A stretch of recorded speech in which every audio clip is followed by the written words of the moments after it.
ฮียนปกสชั้นต้นกองบัญชาการป้องกันศูนย์กลางกระทรวงป้องกันความสงบได้เปิดสุดเฮียนหุ้นที26ในวันที่3เมษายน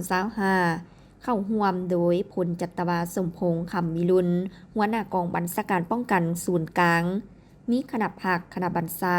คณะอำนวยการพนักงานครูอาจารย์แขกรับเชิญจากกลุ่มก่อสร้างกำลังกรมใหญ่การเมืองป้องกันความสงบและน้องนักเรียนเข้าร่วมท่านพันโทบุญเยืองพรหมบุตรหัวหน้าอำนวยการโรงเรียนปกสชั้นต้นป้องกันศูนย์กลางได้กล่าวเปิดสุดเรียนและแผนการเรียนการสอนให้รู้ว่านักเรียนปกสชั้นต้นสุดเรียนหุ้นที26มี160สหายหญิง47สหายกำหนดเวลาเรียนแม่น1ปีและจะได้ทำเรียน4หมวดวิชาเรียนคือหมวดวิชาเบื้องต้นของกำลังป้องกันความสงบหมวดวิชาความรู้ทั่วไปหมวดวิชาพื้นฐานวิชาเฉพาะและหมวดวิชาเฉพาะแขนงป้องกันศูนย์กลางภายหลังเรียนแล้วจะมีการกวดกาสอบสิ่งทางภาคทฤษฎีและภาคปฏิบัติตัวจริงเพื่อวัดแทกความรับรู้และความเข้าใจของการค้นคว้าหำเรียน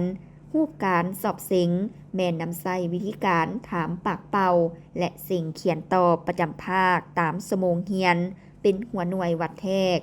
ส่วนการสอบสิ่งจบสั้นการให้คะแนนแม่นปฏิบัติหลักการที่กระทรวงศึกษาธิการและกีฬาวางออกทั้งนี้ก็เพื่อเป็นการพันขยายแผนยุทธศาสตร์การปรับปรุงก่อสร้างกำลังป้องกันความสงบประชาชนให้มีความเข้มแข็งรับประกันทางด้านปริมาณและคุณภาพเว้ารวมเว้าเฉพาะเพื่อเป็นการศึกษาอบรมยกระดับความรู้ความสามารถทางด้านทฤษฎีหลักการพื้นฐานและพฤติกรรมตัวจริงของเวียกงานวีซ่าเฉพาะให้มีประสิทธิผลสูงขึ้นกว่าเก่าโอกาสดังกล่าวท่านพลจัตวาสมพงษ์คำวิรุฬหัวหน้ากองบัญชาการป้องกันศูนย์กลางได้ให้ทิศชี้นำต่อครูอาจารย์ตลอดฮอดนักเรียนต้องมีความอุ่นเอียงทุนเทียงต่อหน้าที่เวียกงานการค้นคว้าหำเรียนมีสติต่อการจัดตั้งมีระเบียบวินัยเข้มงวด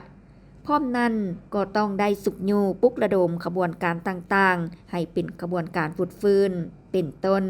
แม่นขบวนการสอนดีสอนเก่งเฮียนดีเฮียนเก่งเพื่อพร้อมกันเฮ็ดสำเร็จหน้าที่การเมืองของตน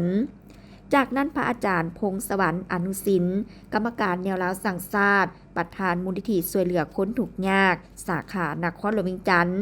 ยังได้มอบผ้าห่มจำนวน180ผืนและอุปกรณ์กีฬารวมมูลค่า20ล้านกีบให้โรงเรียนปกสชั้นต้นกองบัญชาการป้องกันศูนย์กลางตั้งหน้ารับโดยท่านพลจัตวาสมพงษ์คำวิรุฬพร้อมด้วยคณะอำนวยการและน้องนักเรียน